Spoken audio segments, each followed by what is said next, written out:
Έφυγε πάνω στη γέφυρα του ποτέ κάργα λεφτά. Πολλά λεφτά. Μπήκαν πάρα πολλά άτομα μέσα στο ποτάμι. Τα λεφτά δεν ήταν πλαστά, ήταν κανονικά τα λεφτά. Δεν ήταν πλαστά δηλαδή, πιστεύω. Δεν ήταν πλαστά τα λεφτά, ήταν κανονικά τα λεφτά, 50 καροστάρικα, κανονικά. Και όλο το ποτάμι έχει ζουμίσει κάργα λεφτά. Και τώρα όλα τα παιδιά πιάνουν να βρουν τα λεφτά που πήγαν. Ήταν ένα τελάριο λεφτά.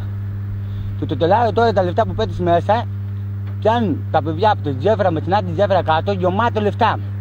Ήταν πολλοί αυτοί οι τρικαλινοί που έσπευσαν στο σημείο. Ναι, πάρα πολλοί τρικαλινοί παιδιά που μπήκαν μέσα στο ποτάμι, βρήκαν λεφτά κανονικά. Ούτε πλαστά, κανονικά λεφτά. Γιόμισε το ποτάμι όλο λεφτά. Γεμάτο λεφτά. Και τα παιδιά τώρα πιάνουν να βρουν τα λεφτά που πέτυχε ο κύριος μέσα στο ποτάμι. Τα χαρτονομίσματα ήταν των 50 και των 100 ευρώ από ό,τι πληροφορηθήκαμε. 50, 100, 200.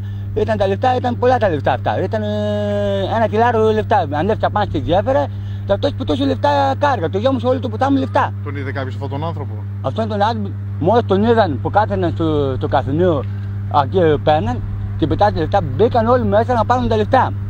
Εκεί αυτή τη στιγμή που μπήκαν όλοι μέσα να πάρουν τα λεφτά, οι καμπόσοι πήραν λεφτά. Οι καμπόσοι δεν μπορούσαν να τα πάρουν τα λεφτά. Άλλοι γιατί ήταν βαθιά το ποτάμι. Και τώρα που βλέπω και μια φάσα, υπάρχουν λεφτά μέσα, δεν μπορούν να μπουν μέσα εκεί γιατί είναι βαθιά. Πολλά λεφτά. Ανέβηκα πάνω στη γέφυρα, καροστάκια και 50. Τα λεφτά δεν είναι πλαστά. Είναι κανονικά λεφτά. Ο κύριος μόλις βγήκα το ποτάμι και πήρε το 50, με το έβλεπε σε μένα, ήταν κανονικό 50. Να σου πω, όπως είναι αυτό το 50 κανονικό, και φέρναν γραμμή αυτό εδώ ακριβώς. Το 50, ακριβώς, ούτε πλατό, τίποτα. Που έχουμε ότι στον χώρο έφτασε και η αστυνομία η οποία εμπόδισε τους ανθρώπους αυτούς να πάρουν τα χρήματα, αληθεύει? Όχι, αυτά τα που μπήκαν τα παιδιά μέσα, να τα πάρουν τα παιδιά τα λεφτά. Δεν φταίει τίποτα, τα παιδιά τα βρήκαν, τα πέτυχε αυτό στη γέφυρα. Μόλις είδαν αυτοί από το καφενείο, μπήκαν όλοι μέσα και πήραν τα λεφτά. Και τα λεφτά δεν ήταν πλαστά, ήταν κανονικά λεφτά, καυτά και 50.